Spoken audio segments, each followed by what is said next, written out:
Hey, what's up? Hello everyone. Welcome into Fantasy Filmball, the show where we turn movies into sports and sports into something we don't talk about here. My name is Matt. My name is Dyl, and today we have another Fantasy Filmball draft for all of you out there. This time we are drafting Fall Film Festival movies, so that is Venice, that is TIFF, that is New York, and maybe a little Telluride is sprinkled in. No official lineup is out, but we do know of some movies that are going. But before we can dive into our draft today, we have a draft that you can play in that involves all of these movies that we will talk about today. So Matt, tell everyone out there how they can be involved. Well, if you want to join a very fun game called Fantasy Filmball, the YouTube channel is named after that, not the other way around. We play a game that you can get involved in if you just head over and join our Discord. The way that this game works is you're gonna draft a team of 10 different movies from this year that are then going to go on to collect points through different award shows all the way up until the Oscars. If you are an award season fanatic, if you love the fall festivals, if you're just a plain old-fashioned movie junkie cinephile, you gotta join this game. Entries to join the game close tomorrow, August 15th, as we're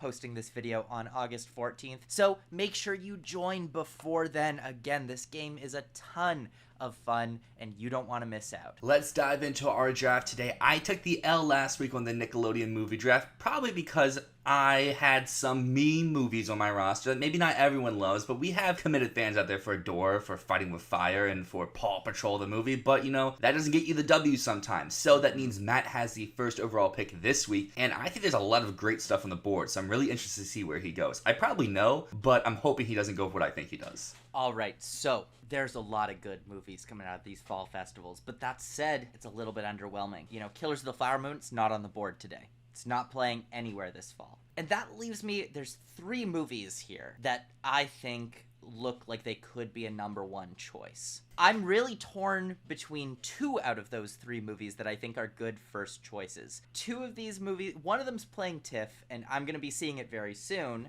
The other one is not playing TIFF, and that breaks my heart because it's my most anticipated movie of the year. That is Poor Things, which I'm going to be taking. It hurts me that this isn't playing TIFF. I want to see it so badly, and I'm gonna have to wait until December, and that pains me. It looks like an incredible movie.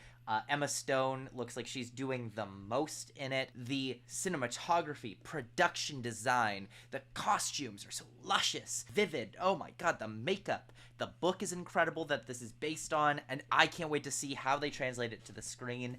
This looks like it's going to be one of my favorite movies ever. That is the clear number 1 choice to me off of this lineup. I think it's head and shoulders above the rest in terms of just both of our personal opinions as well as what it looks like the community out there thinks. This is topping all of these fall film festival like hype lists. So great first pick there, Yorgos Lanthimos' Poor Things, which is going to both Venice and Telluride. That brings me to my pick here, and I think I'm going to stay over there at Venice, and I'm going to go with David Fincher, his new film called The Killer, one of Netflix's big movies coming out later this year. Maybe it's their best picture frontrunner, maybe it's not, but regardless, it is the one of their bunch I am most excited for. And I'm going to pair that with a movie that has already been seen by a handful of people at Cannes, but it's coming back, hitting TIFF, hitting New York, and that is The Zone of Interest. Everything I hear about this movie is so interesting, so different. I know the reports like, oh, this is a slow burn, it's not for everyone, but I'm just so excited to indulge in it. Great picks. The Killer, that was the other one. That was the one in the top 3 that I'm like, I'm definitely not going to take. But it's a great first pick. David Fincher can do no wrong unless the movie's called Alien 3, and then he did a lot wrong. Zone of Interest, man, that's what a great pick. I'm a little sad that I'm not going to get that one. It sounds absolutely incredible. But that leaves my other film that I was debating about taking. So give me The Boy and the Heron, the new Hayao Miyazaki movie. It's opening night of TIFF, and it's one that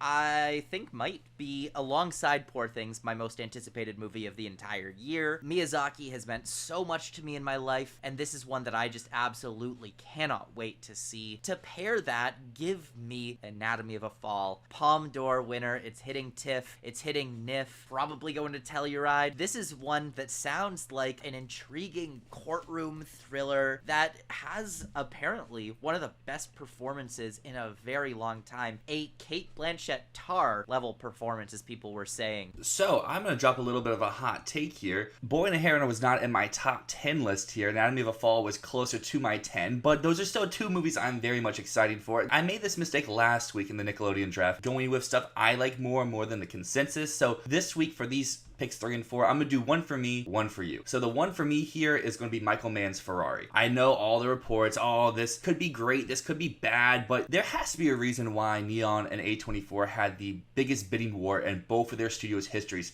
for this movie. It has to mean that this movie's at least somewhat good, somewhat enjoyable. It's hitting multiple of these fall film festivals. It's a centerpiece for New York. Adam Driver is an actor I think can do no wrong. He could be in really bad movies like 65 and still delivering an amazing performance. So Ferrari, I'm very much excited for. Plus, racing movies, vroom vroom, I'm down for that. So now, that's the one for me. The one for you out there, I'm continuing with my lineup of almost exclusively all Venice movies. So give me Bradley Cooper's Maestro. I was a big fan of A Star Is Born, so I should give him a little bit more slack than I feel like a lot of us are doing with Maestro. I know there are reports from test screenings that this isn't the greatest thing, it's a little bit boring, but it's Bradley Cooper. When has he proven us wrong, whether in the director's chair or as an actor? I feel like there may be a little extra negativity coming towards him for this movie because it is a biopic instead of something more creative and original that a lot of his work has been, but I'm very much anticipating having my own eyes on this movie. How did I not know about the bidding war for Ferrari? I just thought that people didn't want that movie. I think in my head, I've been thinking about Ferrari as the movie that didn't have a distributor for like the past year. And we kept being like, who has this movie? I don't know. Well, it had a distributor. It just had an awful one. It had Styx, which has no money. So they're like, we're selling this movie. Someone buy it. And A24 and Neon apparently try to make this the most expensive purchase of their studio's histories, and Neon end up winning it. That might make me adjust my thoughts on Ferrari. It seems like it might be better than I expect. And Maestro, you're right. Bradley Cooper, A Star Is Born was great. We should be hyping up Maestro a lot more. I think it's just those test screening reports are so stinky. They're so not good that I'm just like, I can't get behind them. Exactly. Sophomore slumps. I just don't expect big things. But you know what? Those two, I can't knock you too hard for it. They are big movies. They are anticipated. I'm not anticipating them, but like, I'm sure other people are. So for my next pick, give me... Okay, I gotta think through this a little bit. There's an obvious one for you, at least. I feel like it's still on the board. Oh yeah, well that's The Holdovers, so I guess I'll just take that,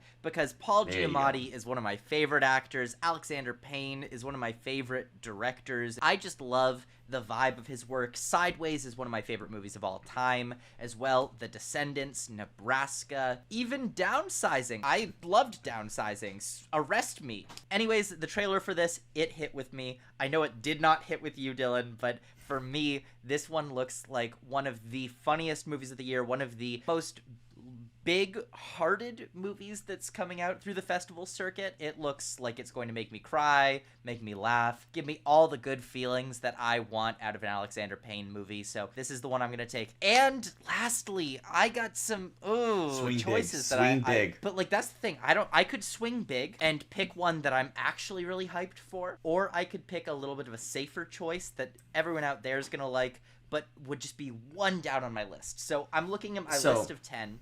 I'm between 7 and 8. I think I'm going to take number 8 because it's one that it's for the fans. And this is Saltburn.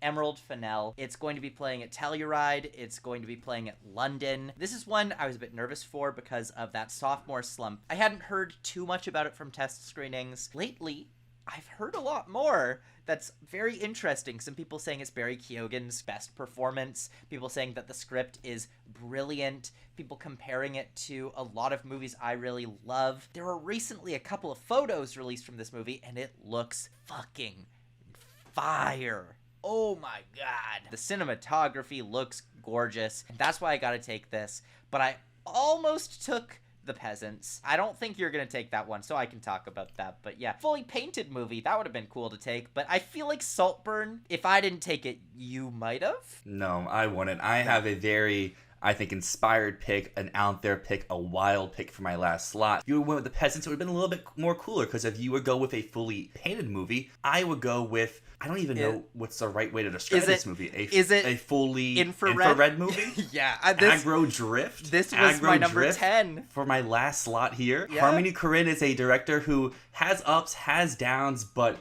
it's the Travis Scott movie, and say what you want about him as an artist, but I feel like he always has very interesting, out there, and inspired visuals for a lot of his music, so I'm very much anticipating watching this. Their Circus Maximus visuals were very impressive, so I'm really excited to see what this is like. But some alternatives I had here, if I would go with something a little bit more, out there for everyone. This El Conde, Pablo Rain, I was kind of deciding between that and Maestro. Last year I was like, okay, I don't want to have 3 Netflix movies, so what's gonna be my number 2? May December, another Netflix movie, and then some TIFF love. There's American Fiction and Rustin, which are 2 movies I'm very much interested in for their performances, more so than the movies as a whole. Aggro Drift, I would have taken it if you took, like, Saltburn. So yeah, that was totally on the board for me.